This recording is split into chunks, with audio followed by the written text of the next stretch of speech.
Biology Part 67.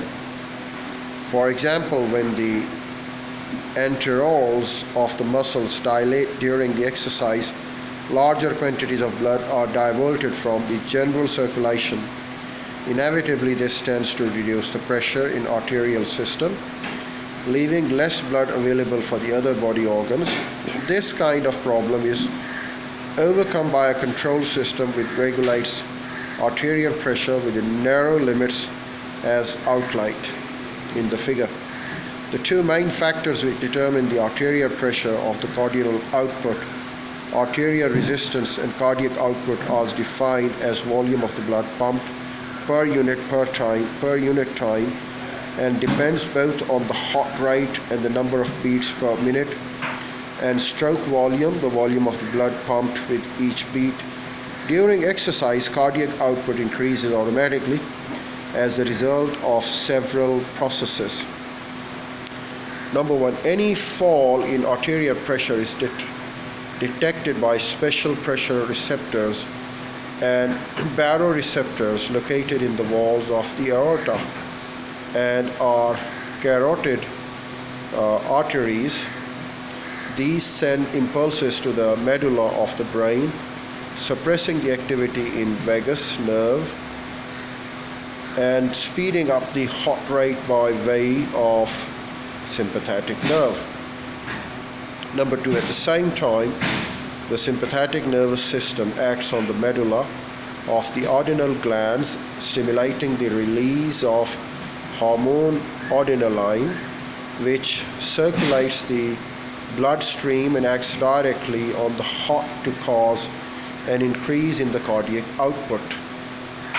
Number three, sympathetic nerve activity, contraction of the skeletal muscle and dilation of the muscle arterioles, which allows blood to flow through more freely, all increase in pressure of blood in venous system leading to the heart.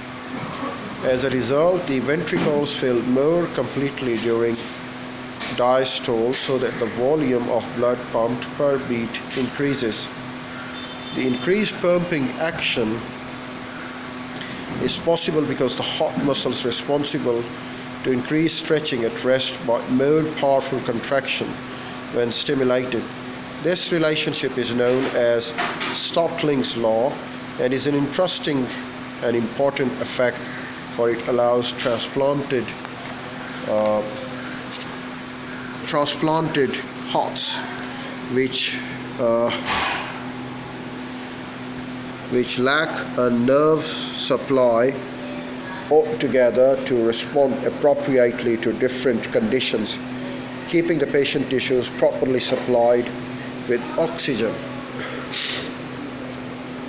The second factor determining arterial pressure is arterial resistance, that is the opposition to blood flow caused by the narrowing of arterioles. During the exercise, most arterioles, except those leading to the brain muscles and skin, are constricted. This happens partly by sympathetic nerve activity and partly by the harmony action, adrenaline because being especially important. Blood. What is blood? We need to discuss it now. Blood is the fluid flowing in the circulatory system. Of course, we call it blood. In mammals, the function of the blood can be divided into two groups: transport functions and hemostatic functions. The transport functions are concerned mainly with the supply of food, materials and oxygen, and the removal of waste products from the body cells. And the homeostatic functions include the regulation of tissue fluids, regulation of pH, distribution of heat, and defense against diseases.